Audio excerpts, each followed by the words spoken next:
700 साल से ये मस्जिद है और यहाँ पर नमाज अदा की जा रही है।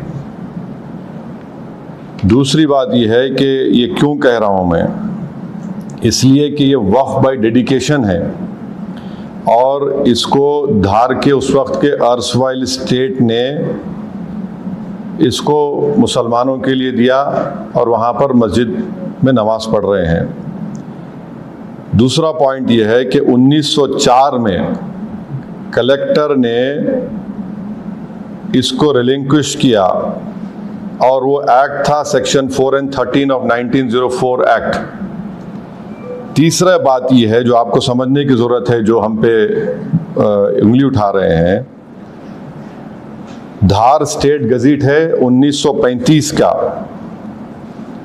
उसमें ये बताया गया है कि ये जगह मस्जिद है और गवर्नमेंट ने इसको रिलिंक्विश किया, गार्डियनशिप से मुस्लिम कम्युनिटी को दिया और फिर 1985 में ऑफिशियल गज़ीट एंट्री नंबर 62 में उस वक्त के 1954 एक्ट के तहत, वो बंद करो भाई, 1954 एक्ट के तहत ये वक्फ की गज़ीट भी है। पांचवी बात ये है कि ये प्लेसेस ऑफ वर्शिप एक्ट के भी खिलाफ है। 1991 प्लेस ऑफ वर्शिप अब क्या बोलता है सेक्शन 4 उसका, कि जो मस्जिद का, मंदिर का, गुरुद्वारे का या बौद्ध धर्म के जो भी जिस सिख धर्म जो 15 अगस्त 1947 की थी उसको चेंज नहीं किया जा सकता। छठी बात यह है कि ASI का कानून है जो ये कहता है कि आप किसी भी प्लेस ऑफ वर्शिप के नेचर और कैरेक्टर को चेंज नहीं कर सकते। अब आप आ जाइए कि अब आपने कहा ASI ने 1951 में और 1952 में ये क्लैरिफिकेशन दे चुकी है कि ये मस्जिद है और उस वक्त उन्होंने ASI ने रिजेक्ट किया था इसको कि जो वहां पर भोज उत्सव मनाना चाहते थे। 51 और 52 का ASI के ऑर्डर है। अब आप आ जाइए कि ये जजमेंट हम इसको एरोनियस क्यों मानते हैं इस जजमेंट को, क्योंकि कोर्ट ने, जैसा मैंने भी कहा, 1935 के धार स्टेट एग्जीक्यूटिव को, स्टेट गज़ीट को नज़रअंदाज कर दिया। 1985 के वक्फ रजिस्ट्रेशन को उन्होंने नज़रअंदाज कर दिया और जो प्लेस ऑफ वर्शिप एक्ट है उसको भी उन्होंने नज़रअंदाज कर दिया। और साथ ही साथ ये जो आर्गुमेंट है, कोर्ट ने उसको भी कबूल नहीं किया कि 1935 के नोटिफिकेशन को, जो लॉ था उस वक्त under article 372 constitution of India, ये लॉ था उस वक्त, और उन्हें सिर्फ उसको बोला कि ये मेयर एडमिनिस्ट्रेटिव अरेंजमेंट। ये क्या बात है? मेयर एडमिनिस्ट्रेटिव अरेंजमेंट जो है वो किसी कॉन्स्टिट्यूशनल प्रिंसिपल्स को ओवरराइड नहीं कर सकता। और एक और वजह है ये फैसला जो एरोनियस और गलत है। मुस्लिम साइड ने ये आर्ग्यू किया था कि जो PIL दाखिल की गई थी रिट पिटीशन में, उन्होंने डिस्प्यूटेड क्वेश्चन ऑफ फैक्ट उठाए जो आर्टिकल 226 में नहीं लिए जा सकते, क्योंकि एक्स्ट्राऑर्डिनरी जुरिसडिक्शन जो होता है आर्टिकल 226 में, कोर्ट एक ऑर्डर पास नहीं कर सकता डिक्लेरेशन ऑफ पोजेशन और टाइटल के ऊपर। और एक और बात जो आपको समझने की जरूरत है कि ऑलरेडी एक सिविल डिस्प्यूट केस चल रहा है टाइटल का, उसको भी कोर्ट ने नजरअंदाज कर दिया। टाइटल का सिविल डिस्प्यूट चल रहा है। एक और बात आपको समझने की जरूरत है कि कोर्ट ने, जो मैंने कहा, अभी आपने सवाल किया कि ये तो बिल्कुल बाबरी मस्जिद का मामला हो गया जजमेंट का। बाबरी मस्जिद केस के मामले में कोर्ट ने कहा था कि पोजेशन नहीं था मुसलमानों के पास, भाई मेरा पोजीशन तो आज जुम्मे तक था ना, मेरा पोजीशन आज फ्राइडे तक मेरा पोजीशन था। बाबरी मस्जिद को तो रात के अंधेरे में वहां पर मूर्तियां रखकर मिंबर रसूल पर मस्जिद को बंद कर दिया गया। मेरा तो पोजीशन आज भी है। और फिर 1935 का धार स्टेट गजीट, 1935 का धार दरबार प्रोसीडिंग्स एक्नॉलेज करता है कि वहां पर नमाज पढ़ी जा रही थी। और मध्य प्रदेश का राजपत्रा 85 का वो है बोल रहा है। 1951 में director general of ASI order issue किया कि सिर्फ मुसलमान नमाज पढ़ेंगे और दूसरी कोई मजहब की वहां पर रस्म और रिवाज इबादत नहीं होगी। और फिर मेजर CE लुआर्ड जो एक ब्रिटिश इराक ऑफिशियल था, उसने 1912 में कहा कि भोजशाला एक मिसनॉमर है नाम और इनएक्यूरेट नेम कहा। फिर वहां पर वजू करने की एक टैंक है, वजू के लिए जो नमाज पढ़ने से वजू करना पड़ता है। तो इसीलिए अगर आप देखेंगे इसी जगह पर, इसी मुकाम पर बैठकर मैंने आप तमाम से कहा था, शायद वो जितने जर्नलिस्ट अभी हैं वो हैं यहाँ पर, मैंने कहा था कि बाबरी मस्जिद राम मंदिर का जजमेंट गलत जजमेंट है जो आस्था की बुनियाद पर दिया गया है। और मैंने कहा था कि ये जजमेंट जो आज उस वक्त आया था ये ऐसे कई चीज़ों को खोल देगा। तो उस वक्त कई लोग मुझसे कहे थे कि ओवैसी तुम खामोश बैठो। मैंने कहा आज खामोश बैठेंगे जो खामोश बैठने के लिए मुझसे कह रहे हैं, आज देख लो आज क्या हो रहा है। जिस जजमेंट का मैंने हवाला देकर कहा था कि देखो ये जजमेंट से कई चीजें खोली जाएंगी। अब रिलीफ भी आइडेंटिकल है, कंप्लीटली रिलीफ आइडेंटिकल है कि वहां पर पूजा होगी, नमाज नहीं होगी।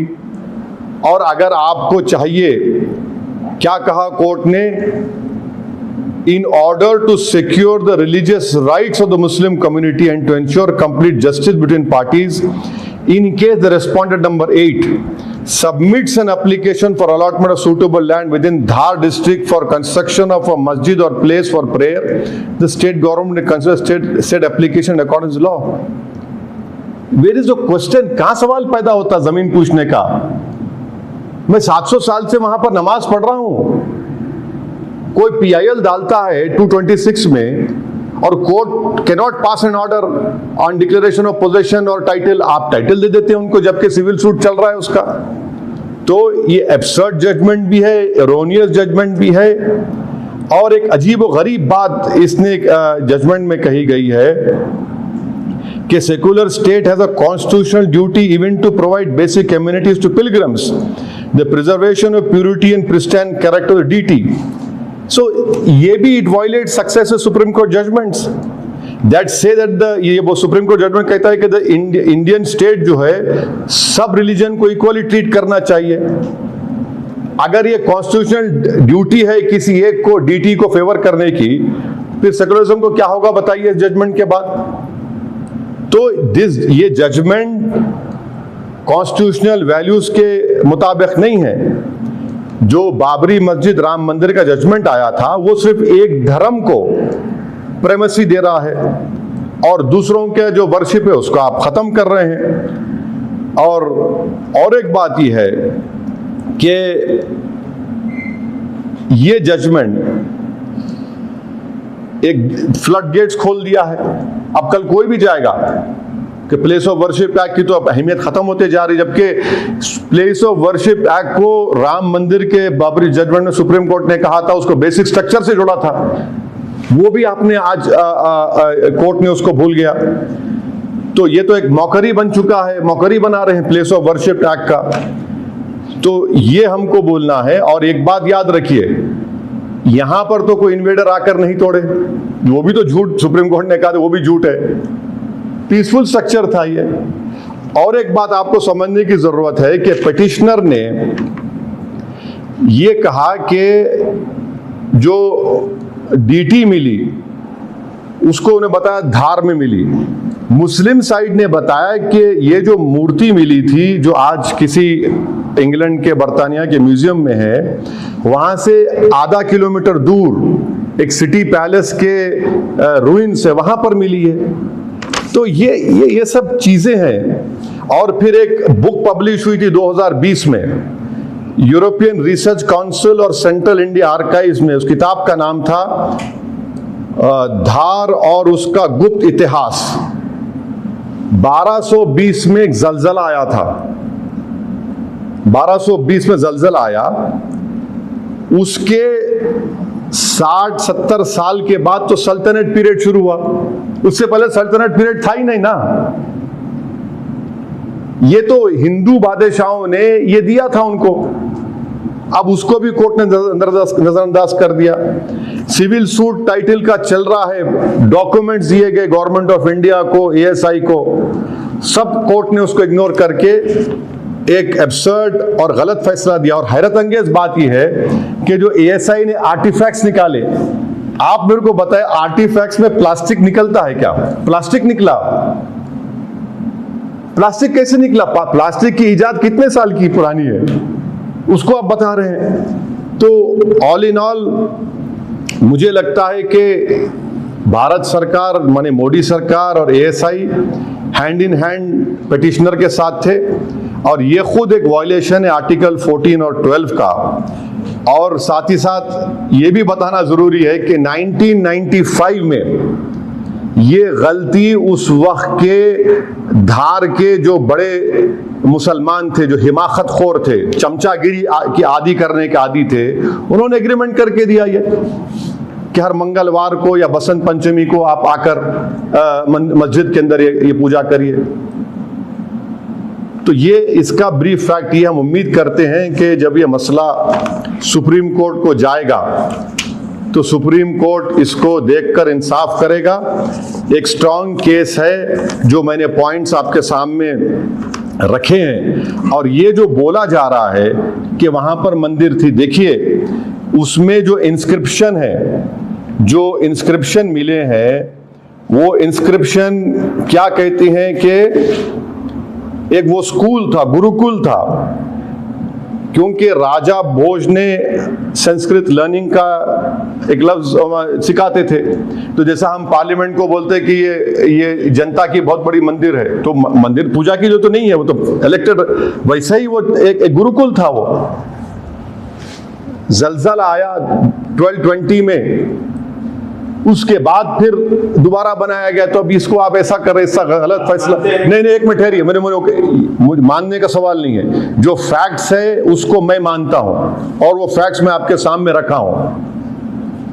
इस फैक्ट्स को नजरअंदाज करके आपने फिर बिलीफ के नाम पर फैसला कर दिया। भाई 1951-52 का जो एएसआई की रिपोर्ट है उसको क्या करेंगे? गजीट है, और गजीट जब इशू हुई थी उसके 1 साल तक आपको राइट है ऑब्जेक्ट करने का, रजिस्ट्रेशन का, आपने ऑब्जेक्ट ही नहीं किया। आखिर क्या करना चाहते हैं? क्या करना चाहते हैं हमको बता दीजिए। आप बाबरी मस्जिद में एक बोलते हैं, यहां पर एक हो जाता है। तो हमको उम्मीद है कि सुप्रीम कोर्ट में जब ये अपील करेंगे, हमको उम्मीद है कि इंशाअल्लाह इंसाफ होगा। आपको मैं कह रहा हूं 1220 में जलजला आया, उसके 70 साल के बाद सल्तनत की हुकूमत शुरू हुई। ये किसने दिया था इस जगह को? अच्छा, वहां पर पूजा की, मैंने आपको कहा 1995 में 10 रुपए के स्टैम्प पेपर पर बाज हिमाकत खौर जो ये गुलाम परस्त मुसलमान होते हैं, उनकी गलती। आप अच्छा फिर ये बताइए कि 1951-52 का गजीट है, एएसआई का ऑर्डर है, 85 का वफ गजीट है, ये सब प्रूफ नहीं है क्या? आप खोद रहे हैं, खोदे तो प्लास्टिक निकल रहा है उसमें से, प्लास्टिक को एक्सेप्ट करेंगे प्रूफ आप? ये कैसे होगा? देखिए, संस्कृत लर्निंग सेंटर जलजला जब आया 1220 में, तो वो पूरा बर्बाद हो गया। उसके 70 साल के बाद तो सल्तनत शुरू हुई ना। यही तो हम आपसे कह रहे हैं। इसीलिए तो 1951-52 ASI की रिपोर्ट, 1904 में कलेक्टर रिलिंक्विश कर दिया उसको, 1904 में सेक्शन 4 और 13 के तहत। फिर 1985 का वक्फ गजीट है, 1 साल का आपको टाइम है। हम 700 साल से मस्जिद में नमाज पढ़ रहे वहां पर। आर्टिकल 226 के तहत PIL में क्या कोर्ट को राइट है कि order of declaration of possession title pass कर दे, जबकि सिविल सूट पेंडिंग है वहां पर टाइटल के ऊपर। ये सब गलतियां हैं इसमें, इसीलिए तो हम कह रहे हैं कि सुप्रीम कोर्ट को जाएंगे। नमाज पढ़ने को लेकर दूसरी जगह दी जाएगी। ऑल्टरनेट देखिए, ऑल्टरनेट वो ऐसा है ना कि वो मेरे अब्बा की मेरी अम्मा की प्रॉपर्टी नहीं है, मस्जिद है जिसका मालिक अल्लाह होता है। ये क्या बात है, 5 एकड़ ले लो, उस वक्त के लिए बोले आप अप्लाई करो, ले यार नहीं, ये तो हो ही नहीं सकता ना। टाइटल का सूट पेंडिंग है, 700 साल से मेरा पोजेशन है। चलिए 700 साल भी मत मानिए भाई, आप तो आजादी के बाद तो हम संविधान दिए ना, तो संविधान में क्या इसका प्रोविजन नहीं था कि संविधान के तहत ये सब 19 वक्फ का गजीट एंट्री 612 1985 में हुआ। क्या स्टेट ने इसको नहीं माना, उस वक्त के कानून को माना? इसीलिए हम कह रहे हैं इसीलिए हम कह रहे हैं कि ये हाई कोर्ट का जजमेंट एरोनियस है, एब्सर्ड है, गलत है। सर आप कह रहे हैं कि 700 साल से आपका पोजीशन था, लेकिन आजादी के बाद सरकार दर सरकार वहां पे परमिशन दिया गया पूजा करने का। अरे एक मिनट, आप गलत बोल रहे हैं, उस समय गलत बोल रहे हैं आप। देखिए आप अपना होमवर्क नहीं आप होमवर्क पूजा करने का कब दिया बताओ, तारीख बताओ। दिग्विजय सिंह की सरकार से। अरे भाई आपको मैं सुनिए ना, दिग्विजय की एक मिनट ठहरिए, आप लोग पढ़ के नहीं आते। 1995 में बाज खुशामद पसंद गुलामी जहनियत रखने वाले मुसलमानों ने 10 पेपर के स्टैम्प पेपर में गलती की।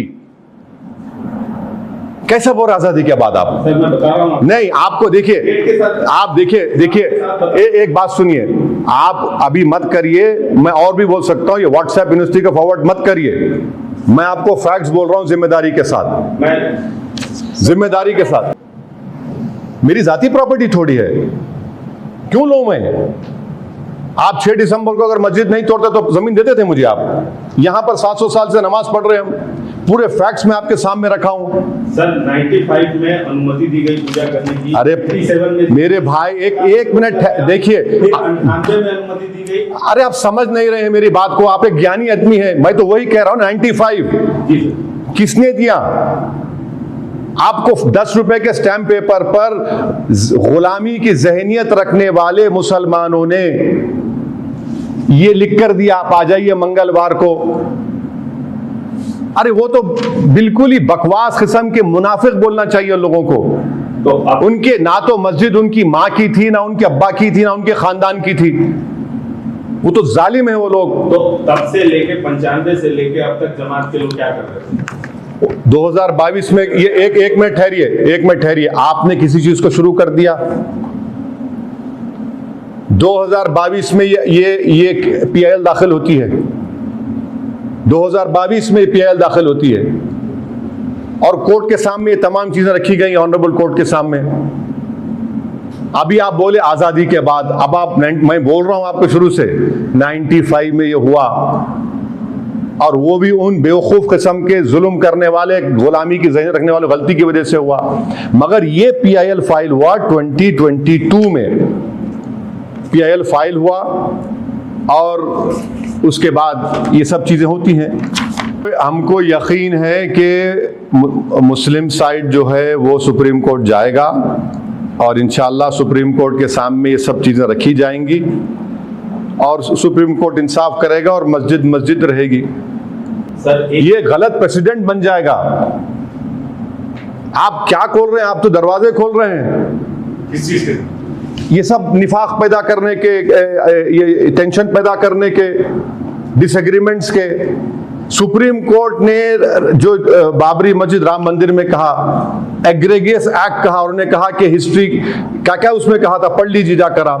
अब उसके बरखिलाफ हो रहा है ना। जिस चीज का वादा मैंने उस यहीं पर बैठ के मैंने कहा था आपसे, अनेरी से, प्रमोद साहब थे, आप सबसे कहा था देखो ये दरवाजा खुलेंगे, फ्लड गेट्स को खुलते जा रहे हैं। अब ये देखिए आएगी नहीं आएगी, इंशाल्लाह नहीं आएगी, मगर ये तो कोर्ट्स जो आज जो फैसला दिए, आप किसी चीज को मानने को तैयार ही नहीं है। आप ASI एक्ट को नहीं मानने तैयार है, आप प्लेस ऑफ वर्शिप एक्ट को मानने को तैयार नहीं है, वक्फ गजीट को मानने को तैयार नहीं है। 1951-52 का ASI का जो ऑर्डर है, 1904 का जो कलेक्टर का है, फिर वो जो सरकार, हिंदू सरकार ने जो जमीन दी उसको मानने को तैयार नहीं है। आप किसको मानेंगे फिर आप? तो इसीलिए सुप्रीम कोर्ट ही आखिरी कोर्ट ऑफ अपील है हमारे लिए, हम जाएंगे, जो वहां के लोग जाएंगे, मैं बात किया जिम्मेदारों से। सुप्रीम कोर्ट में भी सेम फैसला। अरे भाई रुक जाइए। अच्छा सर, सुप्रीम कोर्ट के जज आप थोड़ी हैं, आपको जानकारी है, इसलिए जानकारी है कि ASI एक्ट पढ़िए। ASI एक्ट क्या कहता है? You can not change the nature and character of that religious place. आपको जो फॉरवर्ड कर रहे हैं ना, वो आधे दिमाग के हैं प्रमोद साहब। वक्फ क्या जो एक्ट है, सुन तो, अरे देखिए अब आपको तकलीफ हो रही है, मैं बोला, अरे सुन, नहीं, देखिए एक काम करिए, नवीन कपूर को बिठाइए, डिबेट कर लेंगे। आप क्यों कर रहे हैं? वो जो आपको फॉरवर्ड कर रहे हैं, मेरे को कोई फॉरवर्ड नहीं किया, बस मैं समझना चाह रहा हूं। समझिए ना, प्लेसेस ऑफ वर्शिप है क्या ASI संरक्षित प्रॉपर्टी? आपको समझिए बात को। ASI एक्ट आप पढ़े? आप नहीं पढ़े ASI एक्ट, या जो फॉरवर्ड किया आपको? ASI एक्ट खुद ये बोलता है कि किसी रिलीजियस प्लेस का नेचर और कैरेक्टर आप चेंज नहीं कर सकते। आपने जजमेंट के बाद उसको चेंज कर दिया आपने। प्लेस ऑफ वर्शिप आप, चलिए आपकी बात, ये बोलिए ASI एक्ट। प्रमोद साहब, मैं ये कानून को पढ़ा हूं, मैं 120 पेजेस का डाइसेंट रिपोर्ट उस गलत काले कानून पर दिया हूं, इस पर भी मैंने लिखा है। आप हाउ डू यू चेंज? आपने ASI एक्ट की धज्जियां उड़ा दी, कैरेक्टर उसका बदल दे रहे हैं आप बोल रहे मस्जिद ही नहीं। अरे भाई, जब प्रोटेक्टेड मॉन्यूमेंट है तो प्रोटेक्टेड मॉन्यूमेंट क्या है? मस्जिद है ना, मंदिर थोड़ी है प्रोटेक्टेड मॉन्यूमेंट। आप उसको ही चेंज कर दे रहे। 51-52 का जो ASI की रिपोर्ट है उसको आप नकार दे रहे, 1904 का कलेक्टर के ऑर्डर को नकार दे रहे, 1985 का वक्फ गजीट उसको आप बोल रहे कि नहीं है। क्या सही है फिर? पानी की टांकी है वहां पर वजू करने के लिए, उसको आप बोल रहे नहीं है। देखिए जो इंसाफ पसंद है, जो इंसाफ में भरोसा रखता है, जो सच्चाई को मानता है, जो इस देश के प्लुरलिज्म और डाइवर्सिटी को मानता है, और जो दोनों धर्मों में और दूरियों को फैलाने का ख्याल नहीं है, तो जाहिर है उनको इस पर कुछ बोलना पड़ेगा। आप लोग खुश हैं पेट्रोल की कीमत बढ़ गई बोल के? बोलिए ना, आप लोग खुश हैं पेट्रोल की कीमत बढ़ गई? बेचारे आप लोगों की तनख्वाह कितनी होगी, कैसा जीते आप लोग? इसके बाद मुझे को नहीं मालूम। 3 रुपये शायद हैदराबाद में बढ़ गए, 3 रुपये 4 रुपये, हाँ 3 रुपये पेट्रोल पे। खाली 3 रुपये पेट्रोल पे नहीं बढ़ रहे हैं, अब इसका इन्फ्लेशन बढ़ेगा, इसका इफेक्ट होगा तरकारी के ऊपर, इसका इफेक्ट होगा हर खाने की चीजों के ऊपर। गरीब की तनख्वाह तो नहीं बढ़ रही है, क्या जर्नलिस्ट की तनख्वाह बढ़ रही है? पेट्रोल बढ़ गया तो नहीं बढ़ रही है ना आप लोगों की तनख्वाह। अब उसी में प्यारे आपको लगे रहो, कट करते रहो, कहां है? और ये मत बोलिए हम बीजेपी से कहना चाह रहे हैं, देश के प्रधानमंत्री से कहना चाह रहे हैं, ये जंग की वजह से नहीं, आपकी गलत पॉलिसियों की वजह से ये कीमतें बढ़ रही हैं। 11 साल से अब सरकार में स्ट्रेटेजिक पेट्रोलियम रिजर्व्स कितना है हमारे पास, क्यों नहीं बढ़ाया उसको आपने? कितना 70 दिन 70 डेज क्या हमारे पास स्ट्रेटेजिक पेट्रोलियम रिजर्व्स है, क्यों नहीं बढ़ाया आपने 11 साल में? जंग तो खत्म के करीब हो गई ना, तो अब क्या होगा बताइए। अच्छा दूसरी चीज, फर्टिलाइजर इस्तेमाल मत करो बोल रहे प्रधानमंत्री। हाँ, तो किसान की यील्ड इससे मुतासर नहीं होगी? बताइए आप।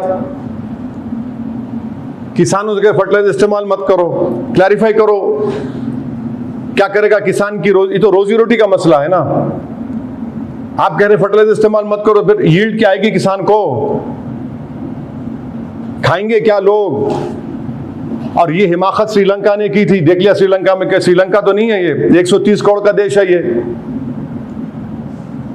तो ये सब जो आज पेट्रोल की कीमत बढ़ रही है, जो फर्टिलाइजर इस्तेमाल नहीं करने की बात हो रही है, ये 11 साल का आपका खमियाजा देश की जनता भुगत रही है। अफसोस इस बात का है कि नीट का एग्जाम भी अब दोबारा हो रहा है। अब उन बच्चों पे क्या गुजर रही होगी, उनके पेरेंट्स पर क्या गुजर रही होगी। और माशाल्लाह से चैनल पे तो जिक्र ही नहीं है। नीट टाइम हो गया, शायद उसमें टीआरपी नहीं आती होगी। वो बच्चे, उनके माँ बाप खून के आंसू रो रहे हैं। नहीं आज अरे कितना दिखा रहे हैं, हमको जानते हैं ना कितना दिखा रहे हैं। आप ये दिखा रहे हैं कि दोबारा सरकार करा रही है, 15 मिनट बढ़ के दे रहे हैं। अरे उस बच्चों पर क्या गुजर रही होगी कि दोबारा जाकर एग्जाम लिखना है। आसान काम है थोड़ी एग्जाम लिखना, हम भी एग्जाम लिखे हैं। आसान काम होता है एग्जाम लिखना। 2 साल की तैयारी के बाद वो बच्चे जाकर एग्जाम लिखते हैं। अब उनसे कहा जा रहा है दोबारा जाके लिखो। ये तो उन पे तो बहुत बड़ा बोझ डाल दिया आपने। प्रधानमंत्री की यूएई विजिट आज हुई और कई डील किए गए गैस। भाई साहब वो इंपॉर्टेंट नहीं है, पेट्रोल की कीमत इंपॉर्टेंट है। सबसे ज्यादा इंपॉर्टेंट है फर्टिलाइजर का इस्तेमाल नहीं करना। सबसे ज्यादा इंपॉर्टेंट है आज का जो गलत एब्सर्ड जजमेंट आया है वो इंपॉर्टेंट है। सर इन्हीं सब प्रयासों से तो सॉल्यूशन निकलेगा सर। विजिट किए हैं। हाँ, 11 साल से कितने मरतबा गए प्रधानमंत्री बताइए? कहां नहीं गए? मैप उतार दिए वर्ल्ड का, उंगली रखिए वहां पर देश के प्रधानमंत्री जा चुके हैं। 11 साल से हमारे स्ट्रेटेजिक पेट्रोलियम रिजर्व्स कितने बड़े बता दीजिए आप। नहीं बढ़े ना। क्यों नहीं बढ़े? उसका जिम्मेदार कौन है? आप ही तो सरकार में है। ये जो ईरान अमेरिका की जंग की वजह से नहीं हो रहा, ये गलत पॉलिसियों की वजह से आज हम परेशान हैं। Are you trying to tell me that after Mr. Narendra Modi's visit to UAE, the price of petrol will come down? बोलिए ना। यकीनन वहां पर 20 से कितने करीब 25 लाख 30 लाख भारत के लोग रहते हैं। कामयाबी से हमको बहुत बड़ा फॉरेन एक्सचेंज सबसे ज़्यादा यूएई से आता है। ताल्लुकात अच्छे होने चाहिए, मगर आप लोग ये भूल रहे हैं कि पेट्रोल की कीमत बढ़ चुकी है। पेट्रोल की कीमत की बढ़ने, पेट्रोलियम प्रोडक्ट्स की कीमत बढ़ने से इसका असर का आम आदमी पर पड़ने वाला है। फर्टिलाइजर आप इस्तेमाल मत करो बोल रहे, तो किसान क्या करेगा? उसकी यील्ड नहीं आएगी। सिर्फ भारत में नहीं, कई सारे देशों में इसका असर दिखाई दे रहा है। कई मुल्कों ने पहले ही बढ़ाया था, भारत अभी बढ़ा रहा है सब चीजें। तो अच्छा हो रहा है। हम तो विश्वगुरु है ना। आप इसका मतलब आप भारत को विश्वगुरु नहीं मानते। आप नहीं मानते तो बोल दीजिए आप नहीं मानते। क्यों नहीं बोलते? आप शर्मा रहे क्यों? बोल दीजिए। 11 साल से कंटिन्यूस देश की जनता ने बीजेपी को सत्ता दी है। 300, 280, अब 200 क्या 35 40 जो भी है, थर्ड टाइम जो भी हो, थर्ड टाइम। ये तो सब 11 साल की वजह से हो रहा है ना। स्ट्रेटेजिक पेट्रोलियम रिजर्व क्यों नहीं है हमारे पास? हमने गैस का, एलएनजी का डाइवर्सिफिकेशन क्यों नहीं किया? हमने ये सब चीजें हैं। So what do you have to say on the Bhojshala? अरे I have said enough now. No, it is नहीं, it is very difficult. देखिए इतना मुश्किल काम है। अरे भाई साहब, मैं क्या कोई इंटरप्रेटर हूँ, ट्रांसलेटर हूँ जो अब आपको बोल दिया उर्दू जबान में पूरा फिल बदी बोला, उसको बोलते ना एक्स टेम्पो जो बोलते हैं, बोल चुका हूँ। आपको कोई क्वेश्चन है तो पूछ लीजिए शॉर्ट में। Please understand that the high court judgment is absurd, erroneous and a wrong judgement.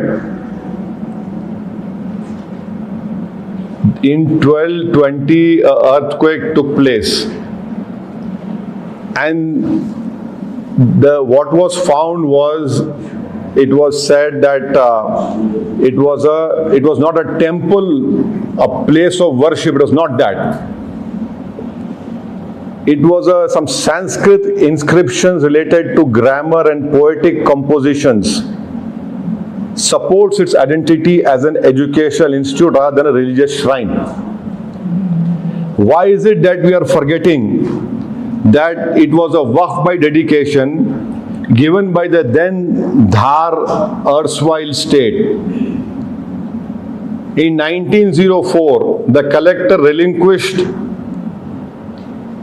this property under section 4 and 13 of 1904 Act. Why has the court not given consideration to the 1951 and 52 orders of the ASI that clarified that the building functioned as a masjid? And in 51 and 52, the ASI rejected the Hindu request to organize Bhoj Utsav on that premises. How is it that the court has completely ignored entry 612 of the official Gazette of 1985 as per the Waqf Act of 1954? And how is it that they have completely ignored, the Honorable High Court has ignored the administrative history? 1935, the court has forgotten to give consideration to 1935 Dhar State Gazette. And then the court rejected the argument that the 1935 notification was a law in force under Article 372 of the Constitution. वो भी court has rejected it. And then relinquishment. I have said about the Ghazi 1951 Director General of ASI issued orders permitting only Muslims to offer prayers. And there is a book published by European Research Council and Central India Archives, and the book name was Dhar aur Uska Gupt Itihas. 1220 an earthquake happened, and 60-70 years after that the Sultanate period came into existence. The court completely ignored that a civil suit of title is pending. Documents were submitted, notices were issued to Government of India, ASI. Despite that, the court has ignored it. And then they talk about artifacts. What is this ASI saying that artifacts also included, plastic? When was plastic invented? ये भी तो चीज है. So that, and yes, in 1995, some Muslims whose whole DNA was to succumb to the governments of the day, illegally, without having any authority, which is a waqf property. No one can make an agreement on a waqf property. They had no connection whatsoever with this masjid, which is a waqf property. They made a 10 rupee stamp paper, and agreement was done that every Tuesday and on a Basant Panchami a puja would be done. Who are these fellows? They have no locus standi to do that. They did an illegal act. And please remember that this PIL was filed in 2022. And why I say this court judgment is wrong? Because under extraordinary jurisdiction, Article 226, the court cannot pass an order on declaration of possession or title. And we hope that the Honorable Supreme Court will do justice, because this is a complete, replica of the Ram Mandir Babri Masjid judgment. If you want, we'll let the government give them some other land. No. It is a masjid for 700 years. You cannot dispossess me from that masjid. The judgment itself is wrong. It is absurd, it's erroneous. कर रहे हैं आप हिस्सा लीजिए, house hold census हो रहा है, उसमें पूरा हिस्सा लीजिए, आप घर बताइए, आपका घर है, उसमें आप बहुत आसान क्वेश्चनर है, इसको इग्नोर मत करिए, और जब पॉपुलेशन का सेंसस होगा जरूर करवाइए, क्योंकि देखिए एक कोशिश बीजेपी ने कर ली है डिलिमिटेशन एक्ट की, तो इसलिए बहुत ज़रूरी है कि आप सेंसस में हिस्सा लीजिए, सबको हिस्सा लेना चाहिए। और वो जो उसके बाद सेकेंड फेज में पॉपुलेशन का होगा उसमें हिस्सा लीजिए। बताइए अपनी, अगर आप ओबीसी हैं तो अपनी कास्ट बताइए, ताकि ये सरकार को मालूम हो सके कि इस देश में ओबीसी कितने हैं। असल मकसद क्या है कि ओबीसी का सेंसस नहीं होना, असल मकसद वो है। उसमें भी जब पॉपुलेशन के ऊपर होगा तो उसमें हो, क्योंकि होम मिनिस्टर अमित शाह साहब ने वादा किया है कि कास्ट सेंसस होगा, तो जब और भी जिम्मेदारी है कि हम ये सब चीज़ों को बताएं। सर, आपके इलाकों में फ्री मैपिंग बहुत ज़्यादा हो रही है, पूरे स्टेट की बात करें, फ्री मैपिंग का नामो निशान है। नेक्स्ट मंथ वैसे भी ऐसा नहीं कि ज़्यादा हो रही, क्या बाशऊर लोग हैं तो उसको आपको तकलीफ क्यों हो रही है? अरे हम राइट है, बीएलओ आ रहा है, हम लोग हिस्सा ले रहे हैं। आपने देख लिया बंगाल में क्या हुआ, बिहार में क्या हुआ। एसआईआर का ताल्लुक राष्ट्र सिटीजनशिप से, जो नहीं होना चाहिए था। सिटीजनशिप को डिसाइड करने का इख्तियार मिनिस्ट्री ऑफ होम अफेयर्स को है, एनपीआर एनआरसी में उसका लॉ है। तो हमारे सिटीजनशिप के लिए तो जरूरी है। मैं तो बोल रहा हूं कि नहीं हो रहा है मेरे पास भी बराबर। मैं तो आपके जरिए से जनता से अपील करूंगा कि अपनी मैपिंग करवाइए जब बीएलओज आएगा। और एक बात याद रखिए, अच्छा हुआ आपने एक सवाल किया, जो यहाँ पर ये बताना चाह रहा हूं कि इसमें एक मैपिंग की आप बात कर रहे हैं ना, तो मैपिंग जो हो रहा है, मेरे को किसी ने बताया है कि एक डिस्ट्रिक्ट है तेलंगाना का, वहाँ पर एक मिनट, सॉरी, हाँ, वहाँ पर जो है मिसाल के तौर पर मैपिंग बहुत हो रही बोल रहे हैं आप।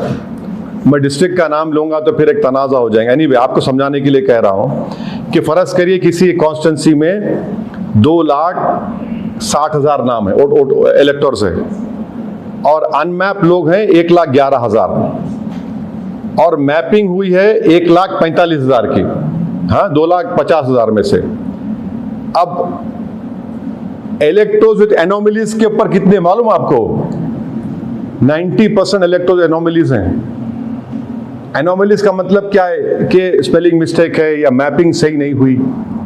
ये हम इसीलिए तो जनता से अपील कर रहे हैं कि आप अपनी मैपिंग सही करवाइए, आप अपना नाम सही करवाइए, अपने बच्चों का नाम सही करवाइए। ये एनोमलीज अगर होगी तो फिर आप मुश्किल हो जाएंगे। मैं डराने के लिए नहीं कर रहा हूं, फैक्ट बता रहा हूं आपको।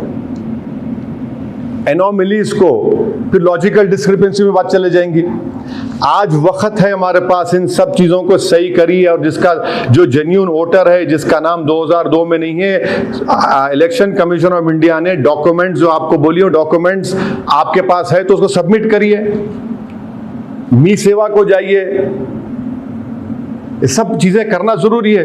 मैपिंग सही होनी चाहिए। हम लोग, बहुत से लोग खुश है मैपिंग हो गई। मैं कई लोगों को पूछा, बताओ तुम्हारी मैपिंग कैसी हुई? अब नाम है रामास्वामी, बेटे का नाम आ रहा अजमल, ये मैपिंग हो रही है? बताइए, ये तो गलत मैपिंग हो रही है ना। हम बोले मैपिंग, खुश हो गए, उन्हीं को बताया, रामस्वामी साहब बताया, साहब ये गलत है। अरे साहब, मैं तो देखा नहीं। बोला जाइए सही कराइए उसको आप। तो बहुत जरूरी है कि इसमें सिटीजन्स का पार्टिसिपेशन जरूरी है। इसको अगर हम जरा सा भी गफलत करेंगे, वोट डालने का मामला नहीं है, सिटीजनशिप का मामला है। तो इसलिए सबके लिए हमने तेलंगाना में MIM का ऐप बनाया है। आप प्लीज आप आ सकते हैं हमारे ऑफिस को, या जहाँ हमारे हेल्प डेस्क सेंटर है वहाँ जाइए, चेक करिए, अपनी सही मैपिंग कराइए और सर चीज सही कराइए। और जब आइंदा महीने 25 तारीख को शुरू होगा तेलंगाना में, तो आपके पास एन्यूमरेशन फॉर्म आएगा, उसको पढ़िए। उसमें नाम रामास्वामी है तो बेटे का नाम अजमल नहीं आना चाहिए, अगर अजमल है तो बेटे का नाम रामस्वामी नहीं आना चाहिए। ये सब चीजें चेक करना पड़ेगा। खाली आप बैठ के हाँ सही है दे दिए तो हो गया, फिर बाद में ड्राफ्ट लिस्ट में नाम नहीं आया बाद से फिर हम परेशान हो जाएंगे। उसके बाद भी प्रोसेस है, नाम दिलाने का तरीका है, बट केयरफुल रहकर हमको ये काम करने की बहुत बड़ी जरूरत है।